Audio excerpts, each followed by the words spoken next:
And oh yeah, the dog condo. Marcos Melendez decided it was time to move in and move things out of his trailer at the Clear Creek Trailer Park in Tiffin. The rain wasn't helping matters, though. It smells like carp. Everything smells like fish out here. The Melendez trailer is a total loss, but some things inside could be salvaged if they were taken out before water started to creep up again. You ever dream you'd be living in a beachfront home here? Well, I never thought I'd do it in Iowa. Dave Fugit was trying to survey damage on the trailer he just purchased. Now the home is worth little. So, what can you do? Barrett, that's about it. While people here were waiting for a break in the clouds and rain, a wet floor sign at Target in Coralville had taken on new meaning. We're not open right now due to the flood. The store is closed because of rain and a mudslide that poured in over the weekend. Here, water rose 6 to 8 inches throughout the store. Employees have been trying to clean it up since Saturday. They're scraping and sweeping, basically. A lot of grunt work. Everybody's really chipping in. Buddy Barrows is part of a professional flood cleanup operation working here. He says it's important to extract all water from the building. If you don't do that, you have a lot of problems that happen. First, you have odor that sets in because of the mildew. Mildew sets in, spores will set in, and all of this stuff will lead to rotting of the walls and this type of thing and your sheetrock. While cleanup continues around the area, many are thinking like Marcos Melendez. I think I'm going to move to higher ground. Sandy Reescraft, Channel 2 News, Johnson County.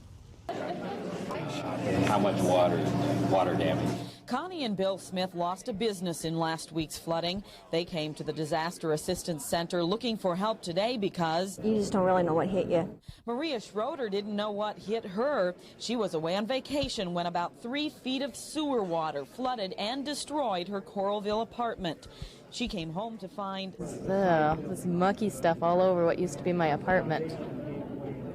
It's disgusting. Maria and the others here are now looking for financial aid to rebuild their lives. They're getting more than that, though. Celia Dunnington is offering counseling to people feeling much more than material losses. One thing I see going on here today is that people are healing each other just by the contact. They're getting a chance to talk about it, to share experiences. Legal services representatives are encouraging people to seek legal advice for things like maybe a landlord-tenant dispute, who should clean the carpet and how fast should it happen, or people have been told they won't get their deposits back because of all the flood damage, when of course the flood wasn't their fault, or maybe they had rent-to-own furniture, or they had bought furniture on time and now it's ruined, and what's going to happen with that. This Disaster Assistance Center will be open from 9 in the morning until 7 at night from now until Wednesday. If you can't make it here to apply for help, you can do it by phone. Just dial this toll-free number. It's available 7 days a week from 8 a.m. until 6 p.m. For people who signed up in person today, many are thinking like Mary Klein when it comes to getting some aid. I'm optimistic, but I don't know what the bottom line is going to be. I'm hoping that they see we need some help. Sandy Reescraft, Channel 2 News, Iowa City. The flooded traffic arrow points out of the water. That's just where park rangers say people should stay right now. It's just not safe. There's a lot of underwater hazards. Over in the parking lots, we have broken glass, things like that everybody knows is present in a parking lot anytime. Signposts, fences, just you name it. The same things apply for the boaters too. That there's still a lot of things floating on the lake, underwater hazards, particularly around the recreation areas where we've got the hazard buoys and areas marked off. It's to keep people out for a reason. Because the beach is underwater, this spillway has become a popular sunning spot, and the park's manager says that's just fine. In fact, the spillway is being used as a parking lot as well until floodwaters subside. That'll probably take another 5 to 6 weeks. Dr. Don McDonald monitors chemical levels in the water here on a weekly basis. He says nitrate levels are high, but within quality standards and not a health hazard. But he is concerned about the submerged toilets. From the standpoint of bacteria, we do have a problem in that some of the outhouses, the pit privies that are located at the beach areas, have been submerged. And as a result, there has been some increase in bacterial contamination in these areas. I don't see it as a severe contamination, but certainly I think it would be advisable to refrain from swimming in beach areas. If you're thinking about coming here to picnic or camp tomorrow, park rangers say there's still plenty of room for everyone. Sandy Reescraft, Channel 2 News, Johnson County.